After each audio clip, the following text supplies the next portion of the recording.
And so we continue our journey of looking at the basic conditions required for healing. We've looked at pure air, we're looking now at sunshine. In our last lecture we looked at sunshine, and now we're looking at temperance. Not a word you hear very much now, but the dictionary definition of temperance is not taking anything into the body that will harm it and taking in moderation the good things. So that gives us a list of things that should never be done or never be taken into the body, and a list of things that should be taken in moderation. Really, all good things should be taken in moderation. So we'll say all good things, because even good food can turn to poison if overdone. I have a book in our library called The Physiology of Digestion by Dr. William Beaumont. And he came to the conclusion after decades of research on the stomach, he said it is not quality of food that is of the most important, it's quantity. So even good food can be overdone. All work and no play makes Jack a very dull boy. We've come to a strange time on planet Earth where it surprises me how parents are not teaching their children to work. And you know when children love to work? When they're little. And most parents don't take use of that. You see, the day doesn't come when the child suddenly stands in front of the parent and says, "I'll work now." I always taught my children to work from a young age. I taught them that they were part of the family firm. And if a child dirties a dish as they eat their dinner, they should be part of cleaning that dish. Very simple basics. You see, and when a parent teaches a child to work, they've got time to play with them. All work and no play makes Jack a dull boy, and all play and no work makes Jack a very poor boy. So you could say it's a balance, moderation in these things. But there are some things that should never enter the human body if you're looking for optimum performance. And I consider the pure crystallized acid that's been extracted from the sugarcane plant one of the most lethal substances ever to be introduced to the human frame. Why do I say that? Well, sugar is as closely related to the sugarcane plant as heroin is to the poppy plant, and yet really more lethal. Let me show you. When sugar goes into the body, blood glucose levels rise dramatically. Not in sugarcane, because in the sugarcane, the sugar or the glucose is all bound up in fibre and it's slowly released. But this pure acid that's been extracted from the sugarcane plant, when it's taken into the body, how would it have been taken into the body? What would most Aussies have had for breakfast this morning? Cereal. I challenge you, find a cereal with no sugar. Some of them are incredibly high. Blood glucose levels rise dramatically. Very quickly, the pancreas responds by releasing insulin to get the blood glucose levels down. Because it was a crisis and too much insulin was released, because there was so much glucose, blood glucose levels start to drop too low. This is a crisis. And this is a crisis. Now blood glucose levels are too low.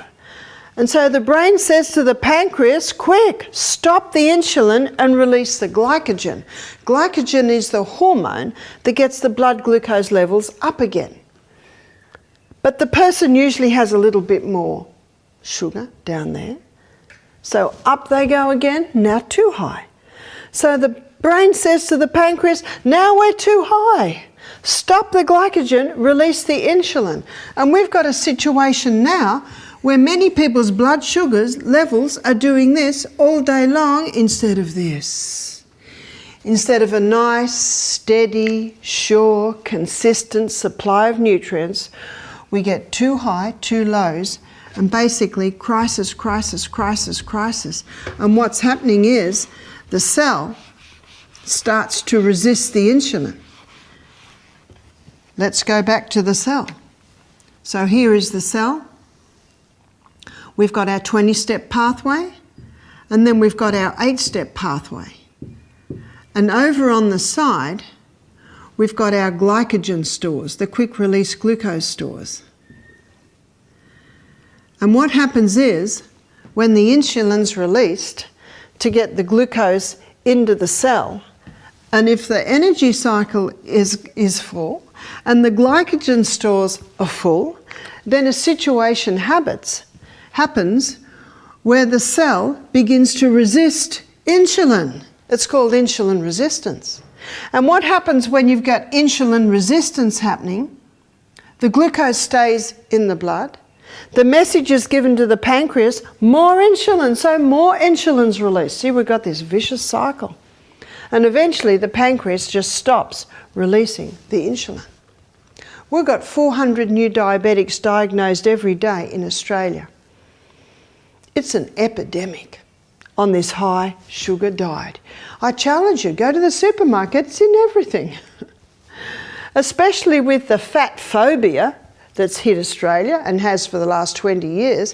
When they take all the fat out of a food, they've taken all the flavour out. For instance, yogurt. How many non-fat, low-fat yogurts do you find? Now they're not palatable at all, so what do they do to make them palatable? They add a bit of sugar. Now that person that eats that low-fat yogurt, sparked with sugar to make it palatable, now their body's dumping a dangerous fat, which we talked about yesterday. You see the predicament. But something else has come in. You see, Aussies have been using sugar for decades. Something else has come into the equation that has caused this explosion of diabetes. It is wheat. Now, the wheat I'm referring to is the wheat that you will find in every pasta, every bread, every biscuit, every cake, every cereal. And what that does is it contains a starch. Now, the wheat that is found today is a hybridized wheat. It was hybridized in the 1950s.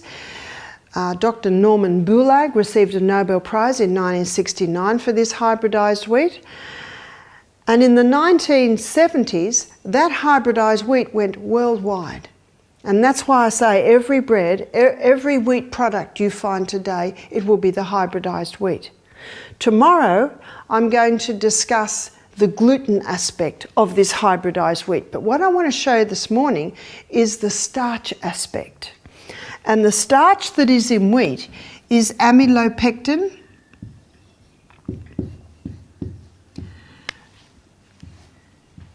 amylopectin A, it's called.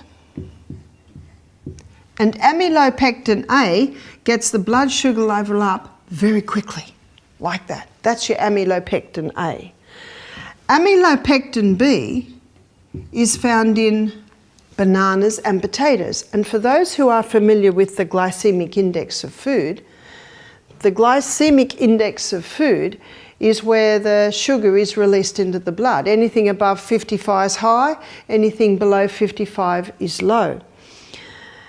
And banana and potatoes are quite high.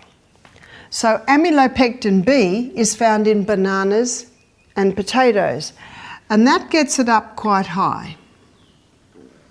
It's basically like that. And amylopectin C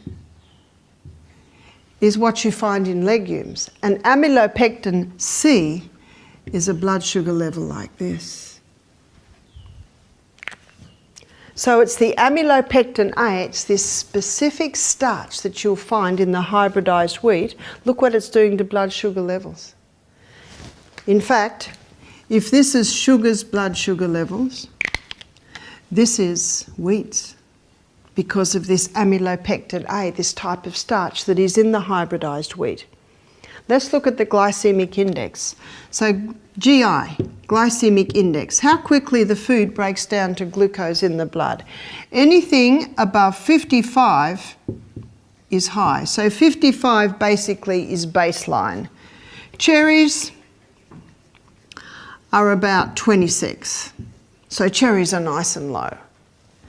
So let's have a look at sugar. And I'm referring to the pure crystallized acid that's been extracted from the sugarcane plant. That's 59. And that does not surprise us. Where's white bread? And there's an American nutritionist, he's got a saying, he says, the whiter the bread, the sooner you're dead. But that's changing when you see this. White bread is 69. Because of this amylopectin A, can you see that white wheat bread is higher than even refined sugar? Wholemeal bread. Where does wholemeal bread sit? Wholemeal bread is 72. 72. Wholemeal bread gets the blood sugar level up higher than white bread? How could this be? It's because the wholemeal bread, not being refined, it has more amylopectin A in it. You see that? And what are most diabetics told to eat? Wholemeal bread, whole grain cereal. And you talk to diabetics, they're not conquering their diabetes. We have seen many people conquer their diabetes. We had a man come here for the last 2 weeks. Halfway through the program, after 1 week, he stopped his insulin because his blood sugar levels were averaging 6 every morning. He'd never seen that. So he stopped his insulin. Halfway through the 2nd week, he stopped 2 more of his diabetic medications. So halfway through the 2nd week, he's off all his diabetic medication, and his blood sugar levels, they didn't stay at 6, they came up a little bit, but I said, don't you worry about it, you're coming off the medication. He said, I used to be 23. He said, the highest level I got here at the health retreat was something like 9. That's remarkable, and that's off his medication. If you want to pursue this subject, you can pursue it a little bit more in a book called Wheat Belly by Dr. William Davis, where he shows very clearly the research that is showing that.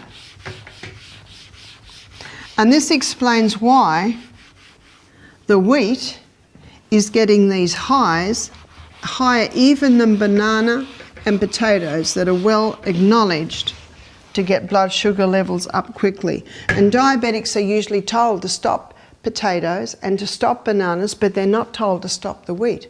Why not? Because this is not universally known, but you can know it by reading Dr. William Davis' book, Wheat Belly, where he shows it very clearly. You know why the book's called Wheat Belly? Because these blood sugar level highs that wheat's causing is causing it to all store as fat on the belly. That's the book, Wheat Belly. Caffeine.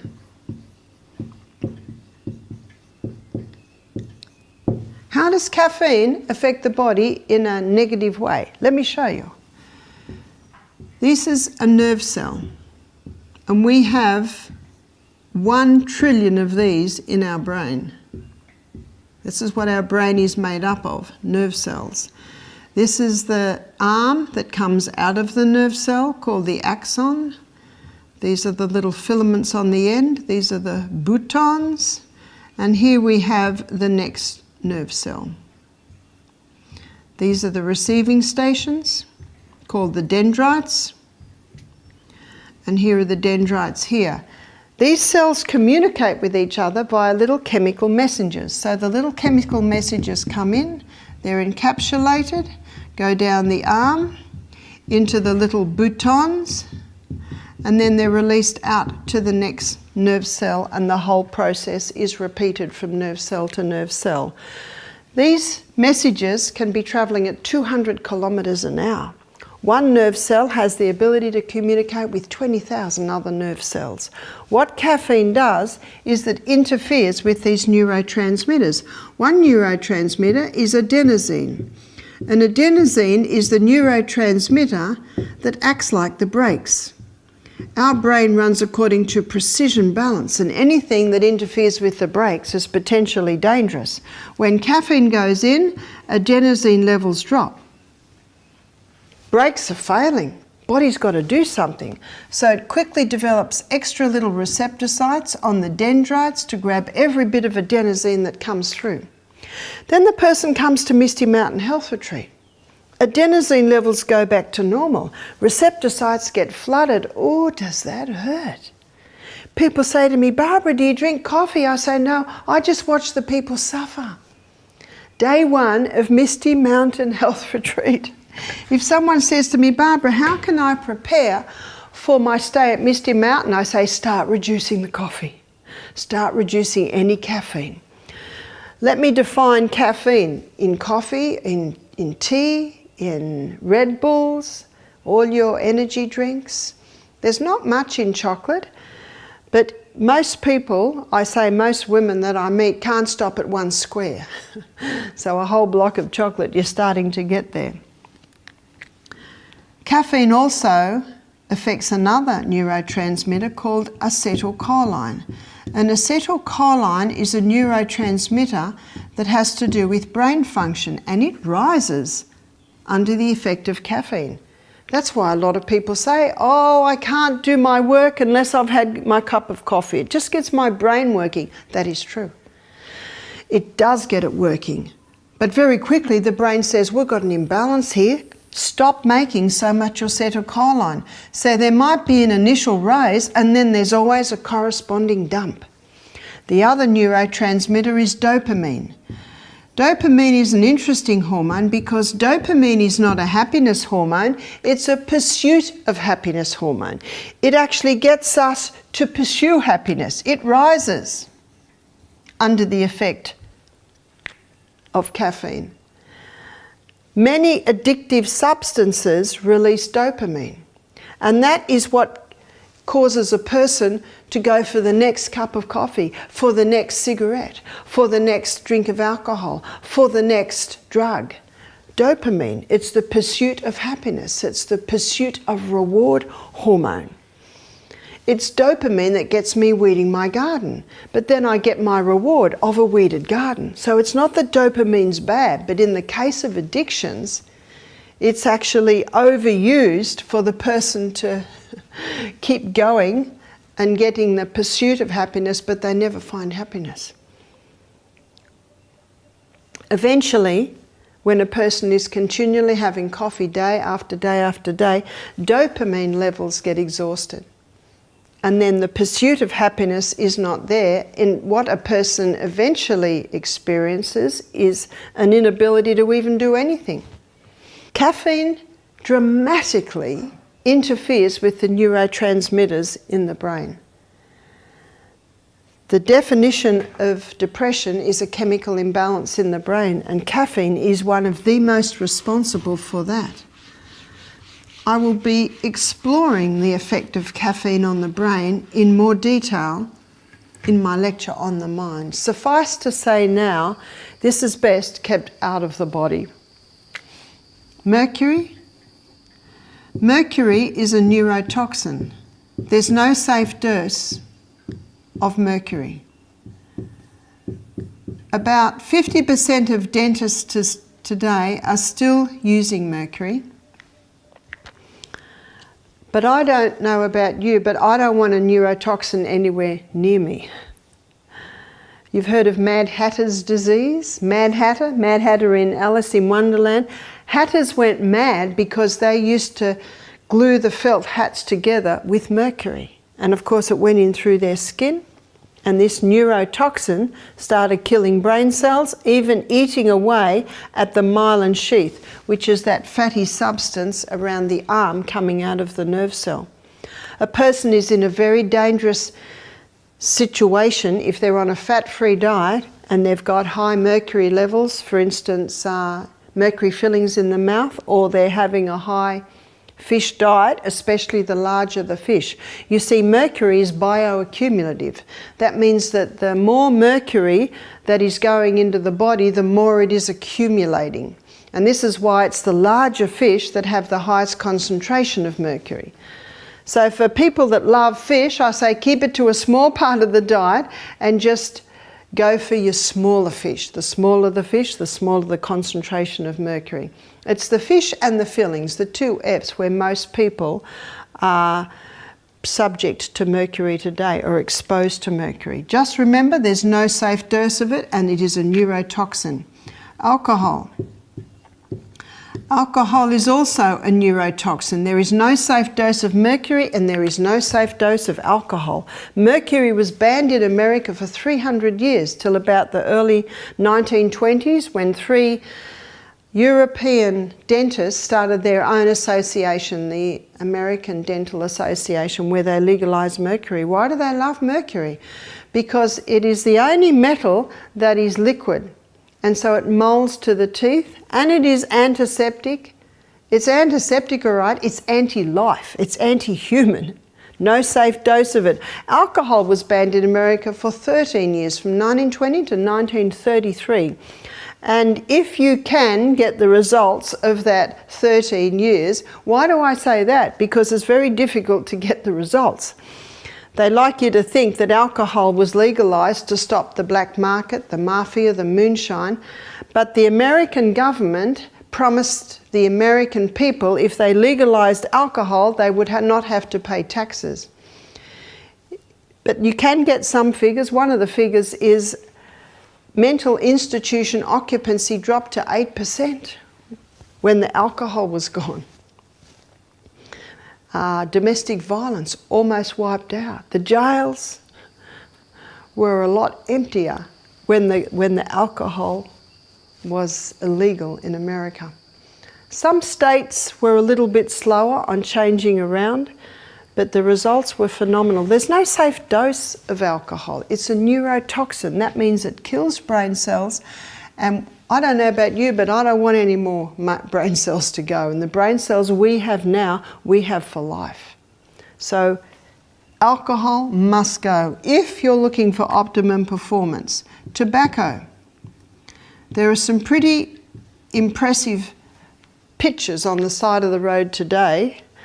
I don't know whether impressives of the world. Some of them are horror pictures showing the effect of tobacco, and every single one of them is true.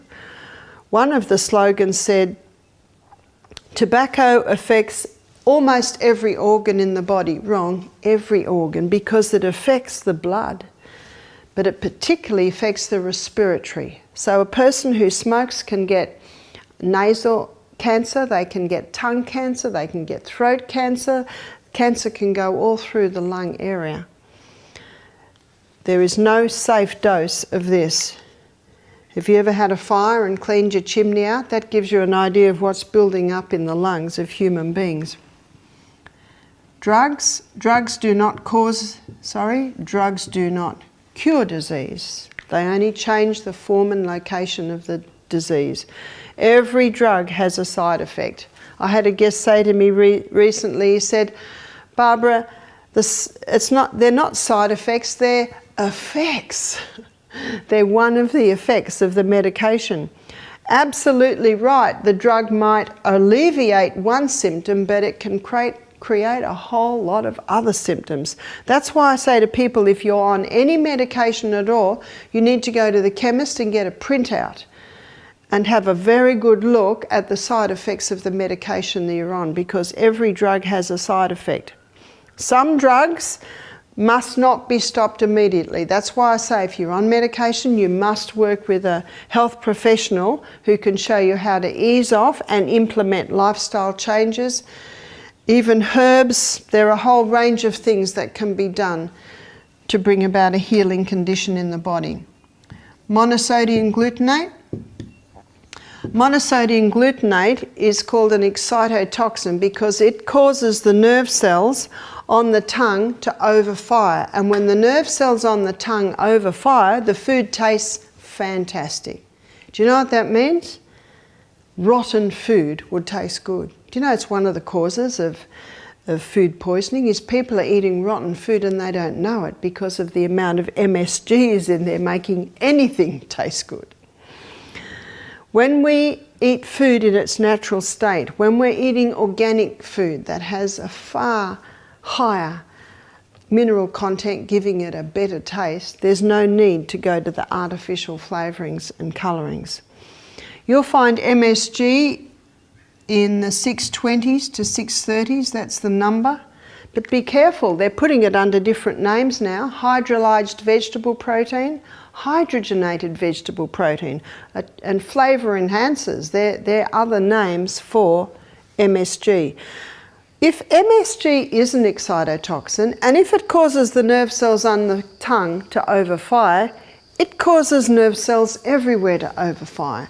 And the highest concentration will be found where the spinal cord meets the brain, and you'll find a lot of people who have a meal with MSG in it get a pain in that area. Chemicals. We've got to get the chemicals out of our toothpaste, out of our shampoo, out of our laundry detergent, out of our homes. Shannon Lush, she's often on Talkback Radio. She has a book called Completely Spotless. We have it in our library. And she has alternatives to just about everything regarding cleaning. I bought my daughter a book called Good Old Days, Good Old Ways. And that book shows all the ways that housewives used to clean things using natural products. We don't even need to go to that. In the supermarket today, you can find biodegradable washing detergents. You can even find whiteners. I know Eco Store is one. There are actually quite a few. I like white pillowcases, but I don't want to use bleach. But these whiteners do a very good job, and they don't have any toxic ingredients in them. This is a very socially acceptable list, isn't it?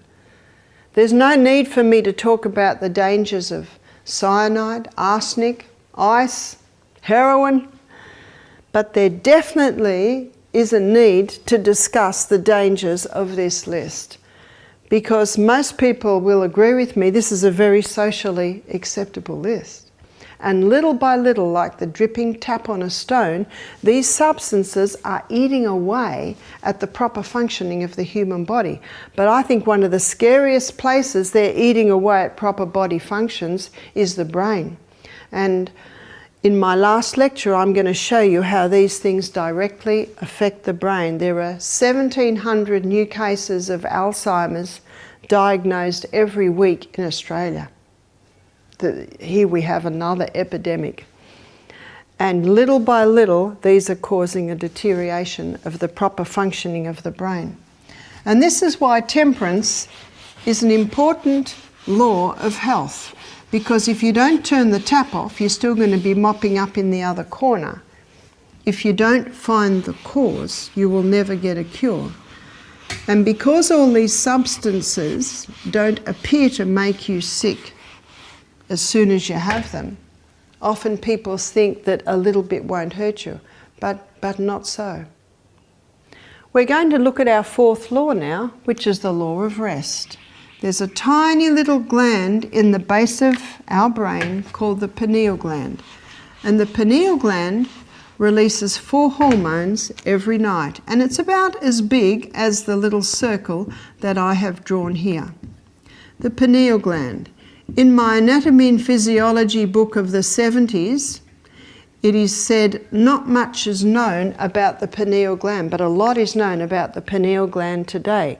Light and dark signals are fed through the optic nerve to a control centre in the brain where your body clock is located. And the body clock communicates with the pineal gland and causes a release of 4 hormones between the hours. Daylight saving is between 10 and 3 a.m.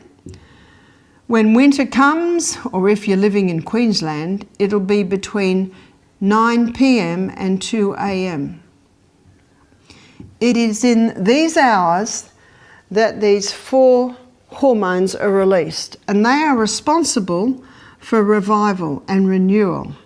One is serotonin. Serotonin is your mood hormone. This explains why the children aren't very happy if they have late nights. Either of the adults, actually. You want to feel good every day, all day, go to bed early. Arginine vasotocin. Arginine vasotocin is a hormone that puts you into a deep sleep. Arginine vasotocin is also your natural painkiller. If you have any type of pain, go to bed early. Your natural painkiller will kick in.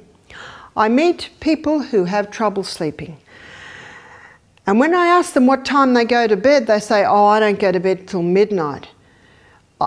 Because they have this reasoning that if they stay awake a little bit longer, they'll get more tired and they'll sleep better. But the opposite's true. The earlier you go to bed, the more likely you are to fall into a deep sleep because of arginine vasotocin. I read an article in Time magazine on sleep. They said, sleeping tablets don't do a whole lot because you don't wake revived, and it's really not fixing the problem. They said, what helps more than anything else the research has shown is cognitive behavioural therapy. Let me illustrate cognitive behavioural therapy. We had a lady do our program and she said to me, my sleep drives me crazy. She said, I wake up at 3 every morning, she said, and I get so annoyed. I get so annoyed, why am I waking at this time? And I can't sleep again. After hearing this lecture, I said to her, now if you wake at 3 in the morning, you can say, this is fantastic. I've got my hours of power. And you can just relax and plan your day. And she did. And she actually went back to sleep. It's because she was so annoyed it was affecting her worry, so she could not sleep. So these are your hours of power. These are your hours of renewal, regeneration. Another hormone is epithalamin. Epithalamin is a hormone that reduces aging, and it also increases learning capacity. When you hear the lecture on the mind, you will see that we should never be out of school. We should always be learning new things. Many people in the latter years of life have trouble learning new things because they're dehydrated and they're going to bed too late and they're not exercising, as you will see. So if you want to increase your learning capacity, make sure you're asleep at the moment by 10. In the winter, make sure you're asleep by 9. Those early mornings are called the hours of gold. About 6 years ago, I had to do a 10,000-word thesis to finish my nutrition course. I had 1 week to do it. I didn't have to do it in a week, but I wanted to do it in a week because I wanted to graduate at the up-and-coming seminar. And I did it. I went to bed at 8 o'clock. I woke at 4 o'clock. I had 2 hours of peak study time. And I made it. And when I read my thesis today, I think, wow, who wrote this? Well done. Brain sparky at that time of the morning. The last one is melatonin.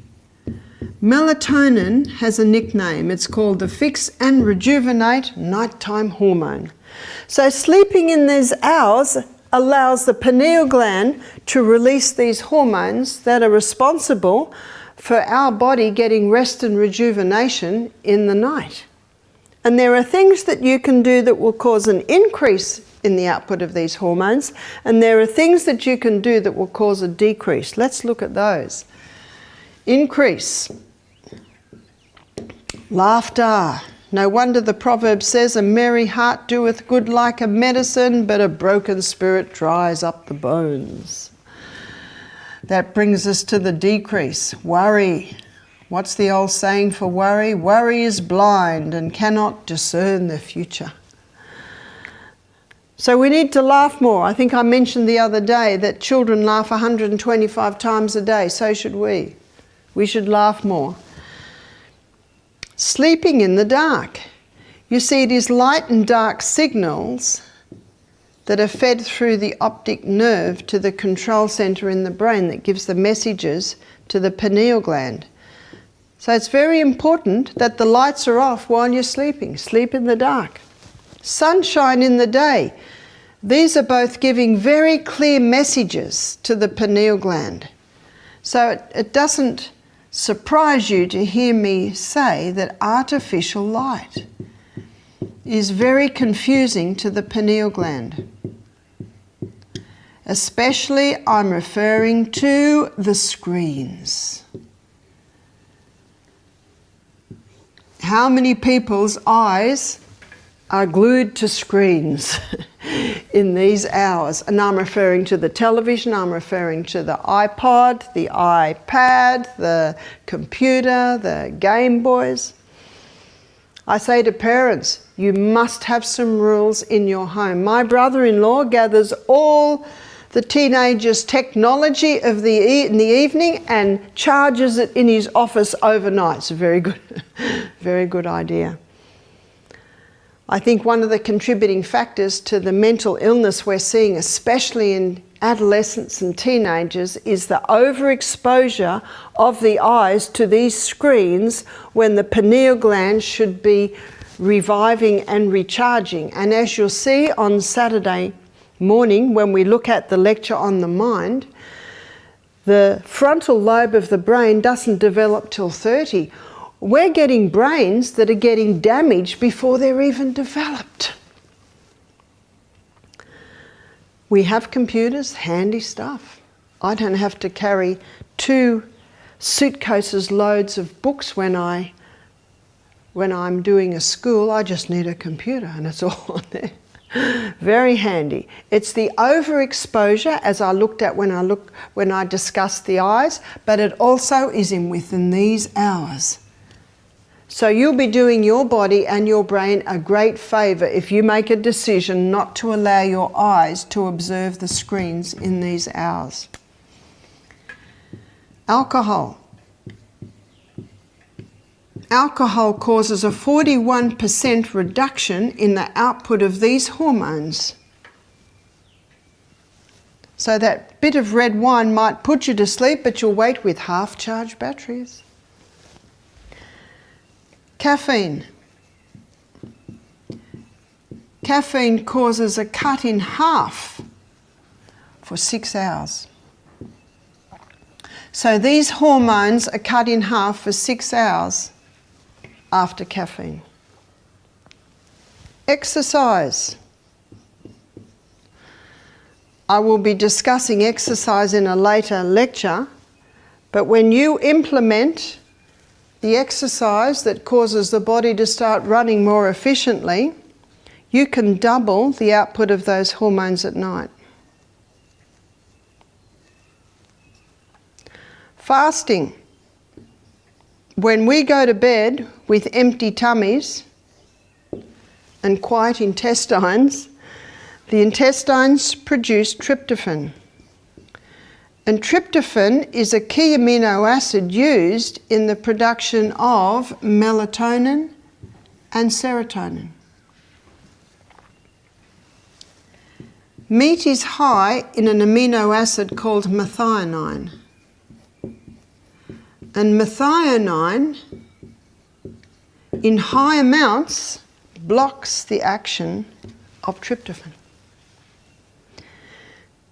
This knowledge allows you to get more out of your day, more out of your life. What's the old saying? Early to bed, early to rise, makes a man healthy, wealthy and wise. They didn't know about the pineal gland. In the 1970s they didn't know about the pineal gland. But science today is proving the truth behind that old saying. I was reading an interview of a 116-year-old Russian man on his secrets of longevity. He says, I rise with the sun, I go down with the sun. He didn't realise it, but he's getting his good quota of his reviving, renewing hormones every single night.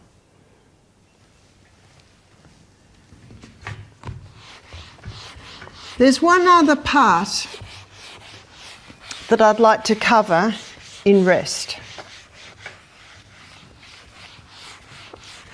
And that is an organ of the body that rarely gets a rest today. It's called stomach.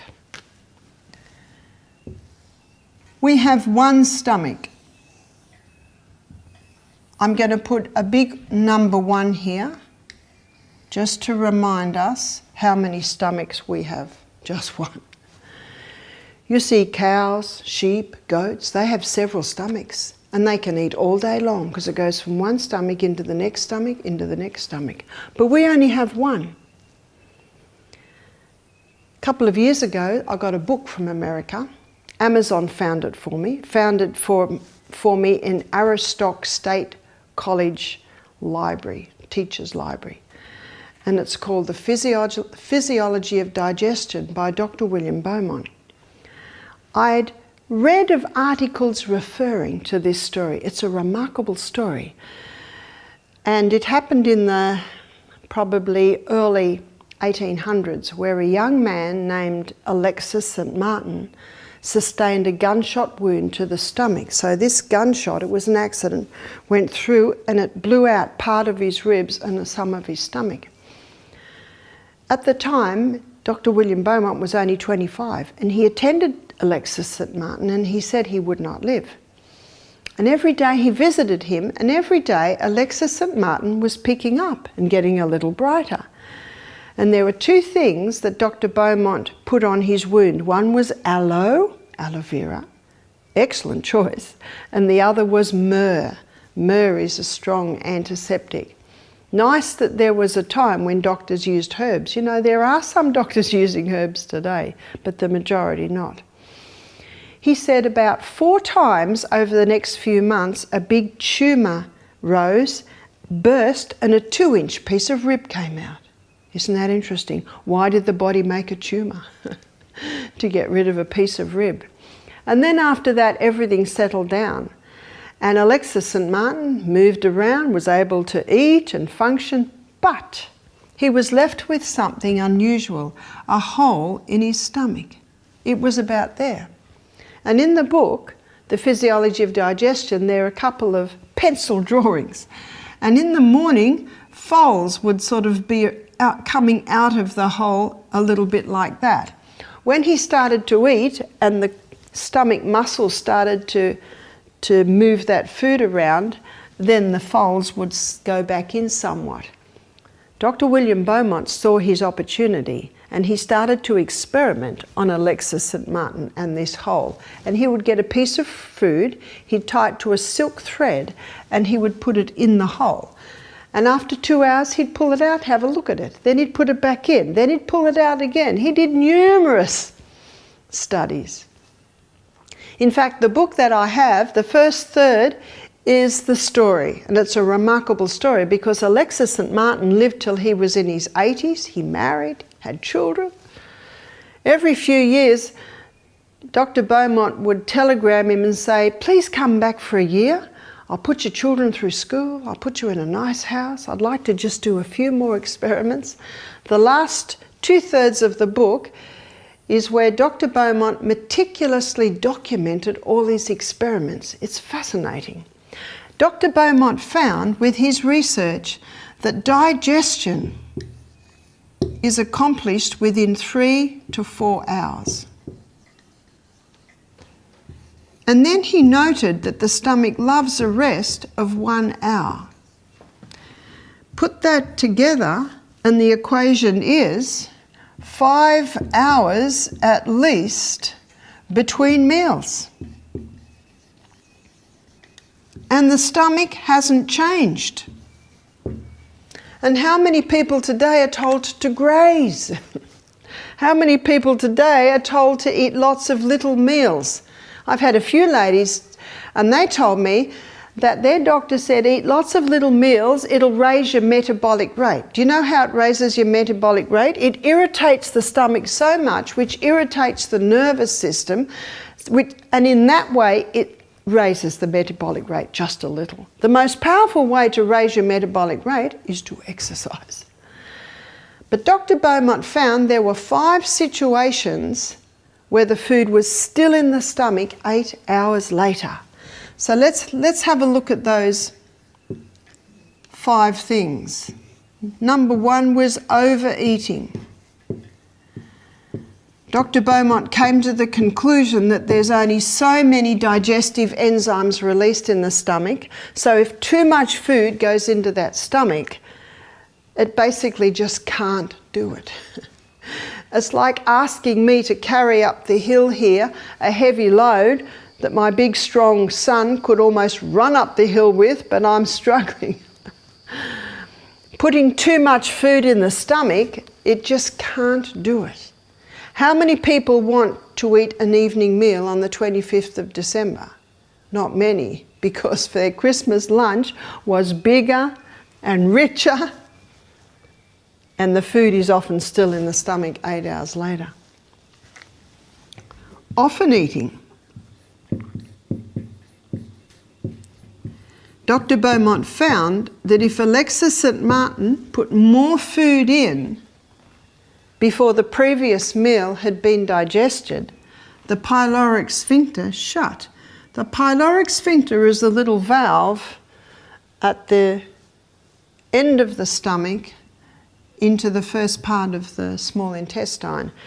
And he came to the conclusion that there were sensors coming out of the pyloric sphincter. And what he found was when the food goes in, it goes round and round and round and stops. And then it goes round and round and round and stops. And every time it stops, the sensors go out. And when the sensors sense that the food is broken down to the required state, it'll start to open. And little by little, the food will come through. So let's have a look at what's happening at 9:30 in the morning, maybe 2.5 hours after breakfast was eaten. And there's still probably a remnant, maybe there's about 1/3 of the breakfast still in there. And then the person has morning tea. Maybe they have a biscuit. Maybe they have a cake. Maybe they have a pie. Maybe they have a sandwich. Or maybe they're really healthy and have an apple and a handful of nuts. Actually, it doesn't matter what it is. It's food. The senses quickly pick up that it's not broken down to the right state, and so the door is shut. After about an hour, the apple and the nuts or the sandwich are broken down to the desired state, and pyloric sphincter starts to open little by little. And because of the going round and round and stop, it's in the stopping sign that it starts to take bits of food through. So let's say they had the apple and the handful of nuts at 9:30. 12 o'clock, lunch happens. 12 o'clock, the food isn't all out. Lunch comes in. How big's lunch? Maybe it's this big. Pyloric sphincter shuts again. And this is happening all through the day, to the point where Dr. Beaumont found remnants of breakfast still in the stomach 8 hours later. Large fluid with the meal. And isn't this an Aussie habit? Every time Michael and I are travelling and we go to a restaurant, the waiter says, "What will you have to drink?" And we say, "We won't have anything to drink." And you can see they're very challenged by this, because everyone drinks with their meal. So they say, "Oh, we'll just bring you water." Now we let them, because otherwise they won't leave us alone. And one day when a waiter was just really floored by us saying we won't have anything to drink, I said, "We've already drunk our water." We're such a fast society today. People run, run, run, run, work, work, work, sit down to lunch. Oh, they haven't drunk. So the water is drunk with the meals. I say to our guests, if you're thirsty, by all means have a mouthful. A mouthful won't do a great amount at reducing your hydrochloric acid, your pepsinogen. But large fluid with the meal absolutely will. We need to stop drinking water about half an hour before the meal, and then resume drinking water about an hour and a half, maybe 2 hours after the meal. And that's easy done, especially when you leave 5 hours between the meal. Alcohol. Whenever Alexis St. Martin had alcohol with the meal, it slowed down digestion. Fear and anger, stress. Whenever Alexis St. Martin was irritable or angry, digestion just stopped. I think sometimes he got a little irritable with the food going in and out of his hole in his stomach. Most of the time he was fine, but Dr. Beaumont found that if he'd been drinking alcohol the night before, he was more irritated, so a few things came together to cause that. How many Aussies could tick every box here? No wonder stomachs aren't working properly. Stomach's very important because that's where the start of our protein is broken down. Protein's a very important nutrient. We should be eating breakfast like a king. We should be eating lunch like a queen. And we should be eating tea like a pauper. And sometimes paupers don't eat. How many Aussies today are having breakfast like a pauper, lunch like a pauper, and tea is the king and the queen together? And then they sit down in the easy chair and they fall asleep very quickly. Body says, finally, we've got some nourishment. Oh no, they've gone to sleep. What does the body have to do with all that excess glucose now? It has to store it as fat. And that's another contributing factor to our 63% of Australians obese or overweight. To be able to go 5 hours between the meal, we should be eating a high fibre diet.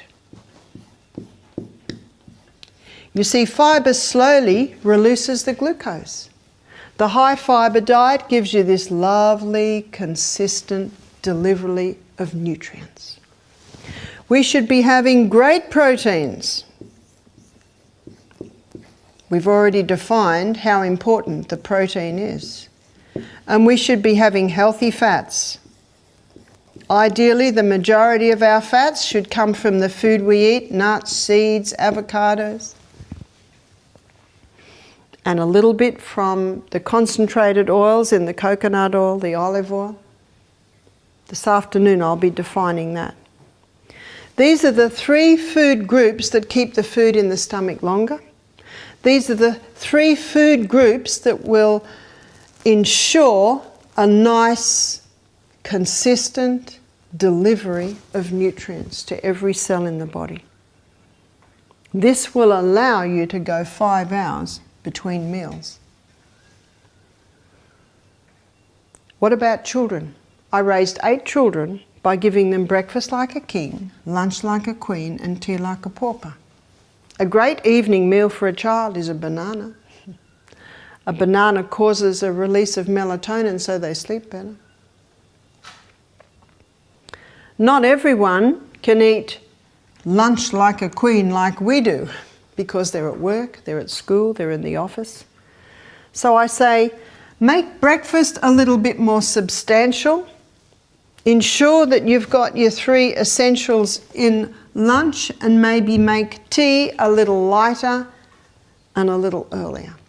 Some mothers have told me that when the children come home from school, that's when they serve the main meal. And that's when children are hungry, isn't it? When they get home from school. So it's just working out what suits you. One lady said to me, but it's so nice to sit and eat with the family at night. I said, yes, it is. But just make it lighter. It's such freedom for a woman. I homeschooled my children, so it was very easy to give breakfast like a king and lunch like a queen and tea like a pauper. We'd garden of an evening, especially on the cool summer evenings. When we couldn't see which was a weed and which was a plant anymore, we'd come in, we'd shower, story time, and then straight to bed. No big evening meal, no big wash up.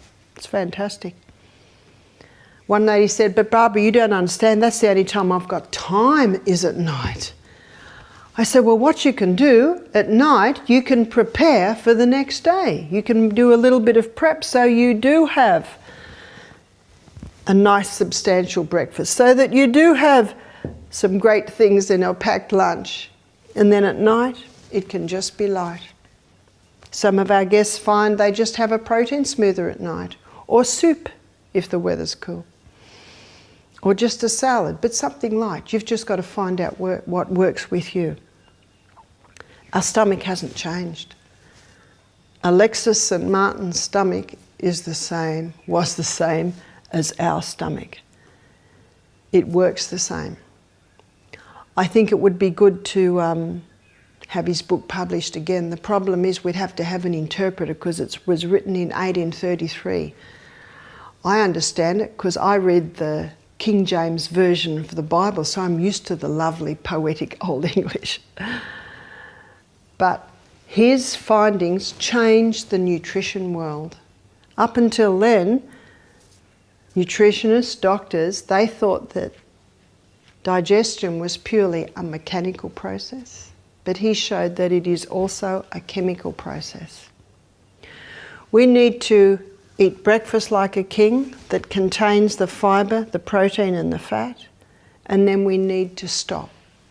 No more goes in other than water after a couple of hours till lunch. Many people who need to drink with their meals need to because they sit to their meal dehydrated. So the time to hydrate your body is before your meal, between your meal. I wake up at about 5 every morning. I eat at approximately 7. I do my exercise program in the middle there, and I'm able to have 3, sometimes 4 glasses of water over that time. I eat at 7. And I often do not drink water again till about 10:30.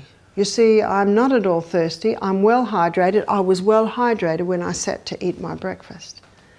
So at about 10:30, I might start drinking water. I usually have lunch at 1.